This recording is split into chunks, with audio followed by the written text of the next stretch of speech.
Zuri's back slammed against the cold metal server rack. Kyle Mercer's hand clamped over her mouth, pinning her to the desk. The fluorescent lights of Solix Digital's basement server room buzzed overhead as she clawed at his face, drawing blood across his cheek. "No one can hear you down here," Kyle hissed in her ear.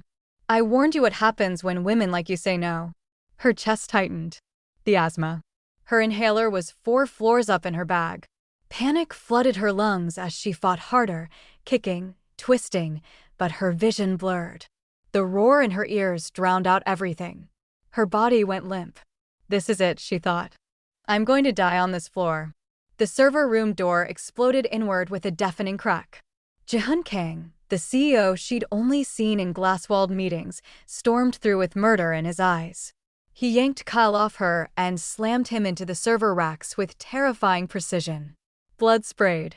Alarms screamed. Security rushed in. Ji-hun dropped to his knees beside her, his voice breaking through the fog. "Zuri, stay with me. Where's your inhaler?" Everything went black. 3 hours earlier, Zuri Mensah had been just another brilliant analyst buried in the back rows of Solix Digital Corporation Haitian American, genius-level cybersecurity mind, chronic asthma, and invisible to everyone who mattered. She'd built the fraud detection algorithm that saved the company $12 million. A white colleague presented it and got promoted. Ji-hun Kang was a legend. Korean CEO who'd built Solix from nothing, cold as winter, spoke 3 words per meeting. She'd crushed on him from a distance for months, the way you admire art in a museum you can't afford. Kyle Mercer was different. Charming. Friendly. Always too close, always calling her Z, always making jokes about her curves that made her skin crawl. HR did nothing. That night, he'd followed her to the server room, closed the door, and tried to take everything. Zuri woke in a hospital bed to find Ji-hun Kang asleep in the chair beside her. His knuckles were wrapped in gauze. His $1,000 suit was ruined with her blood and his. When he noticed her eyes open, he sat forward. "You're safe now, Ms. Mensah." His voice was softer than she'd ever heard it. Detective Lee-Yoon Park entered an hour later, sharp-eyed and calm. She sat down and pulled out her tablet. "We found something on Kyle Mercer's laptop," Lee-Yoon said. "Hidden folders. Videos of women on subways, in elevators. You're not his first victim, Zuri. And we found financial evidence. Wire fraud, identity theft, cryptocurrency scams. Nearly $900,000 stolen." Zuri's stomach turned. "He posted bail this morning," Lee-Yoon added quietly. "His uncle's a lawyer. We're working on revoking it, but for now, he's out." Ji-hun's jaw clenched so hard she heard his teeth grind. 2 days later, Zuri returned to Solix. Whispers followed her through the halls. Some people implied she'd led Kyle on. She heard it in the break room, saw it in side glances. Then Ji-hun called an all-hands meeting. "Let me be clear," he said, voice cutting through the room like a blade. "Anyone spreading rumors about Ms. Mensah's assault will be terminated immediately.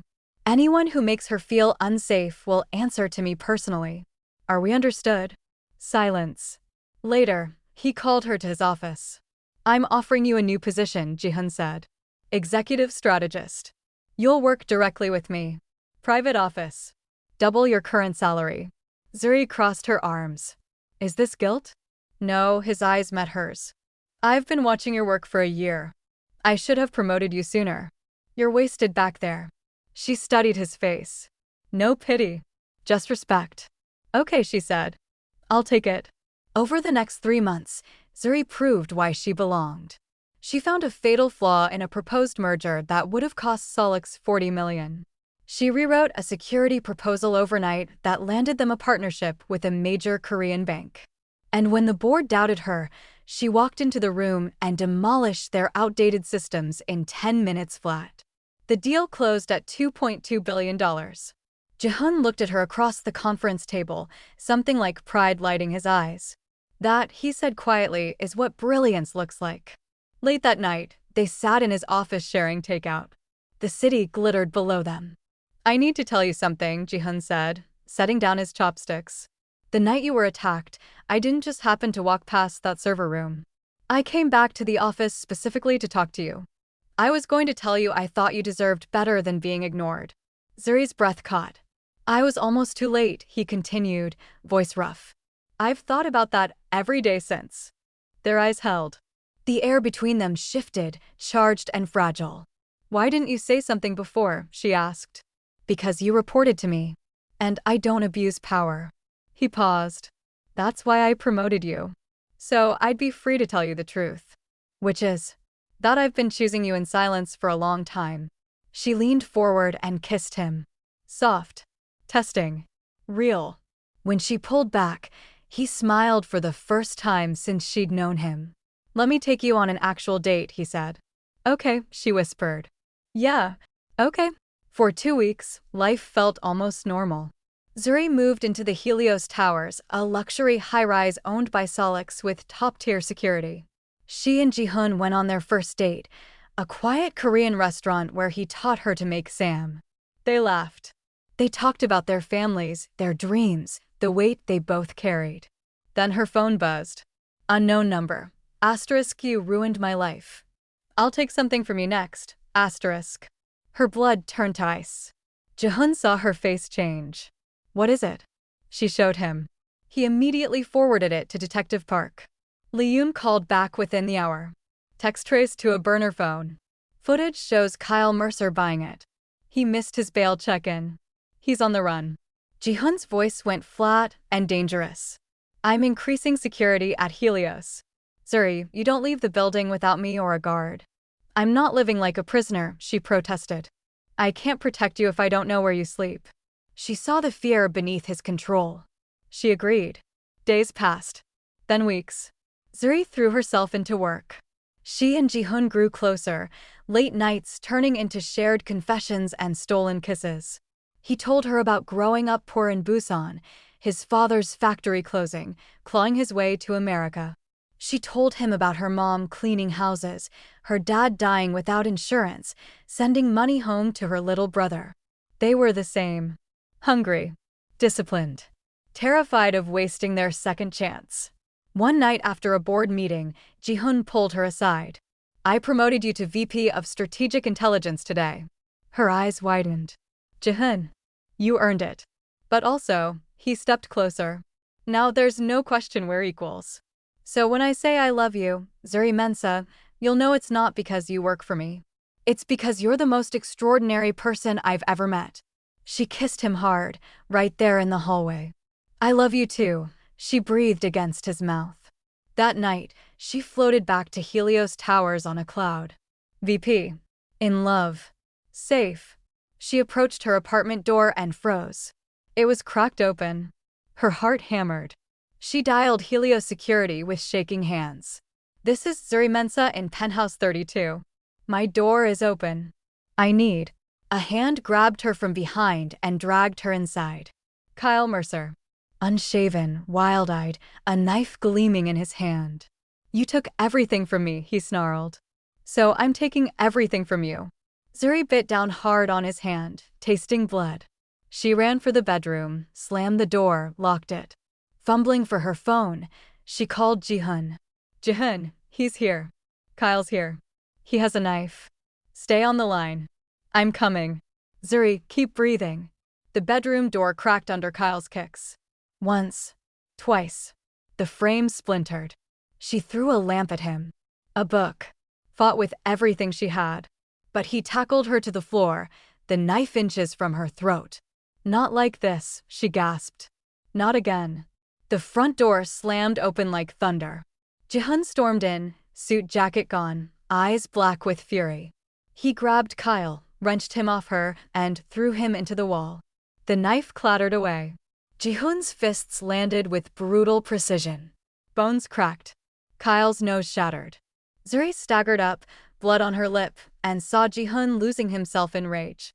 Ji-hoon, stop. She grabbed his arm. You'll kill him. He froze, chest heaving, and looked at her bruised face. Something in him broke. Sirens wailed. Detective Park and officers burst in. The entire attack had been caught on Helios security cameras. Kyle Mercer was arrested for attempted murder, assault with a deadly weapon, bail violation, and a dozen other charges. In the hospital again, Ji-hoon refused to leave her side.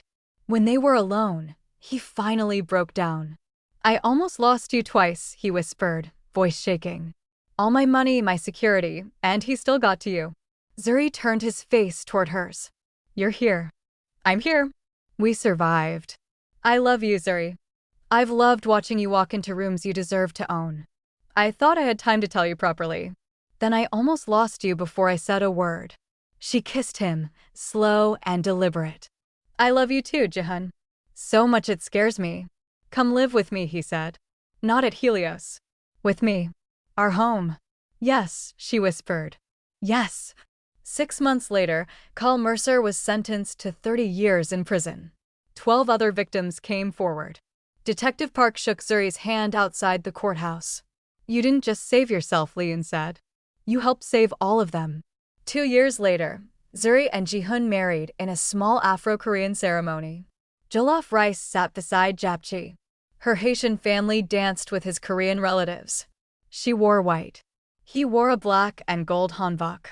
For years later, their daughter Mina toddled around their Brooklyn brownstone while Jihoon cooked kimchi jjigae and Zuri worked on her nonprofit teaching coding to Black and immigrant teens. Solix Digital was worth billions. Zuri was still VP, respected and feared in boardrooms worldwide. Late one night, holding Mina between them, Zuri asked softly, if you could go back, would you change anything? Even the scary parts? Jihoon wrapped his arms around them both. Every second led me to you. I'd walk through all of it again. Sometimes the night that almost kills you becomes the night that rewrites your entire life. Sometimes being saved is the first step to learning how to save yourself. And sometimes love comes from the last person you ever expected to break a door down for you. If this story moved you, hit that subscribe button. Drop a comment telling us what moment hit hardest. And like this video so we can keep bringing you stories of love that fights back. Until next time.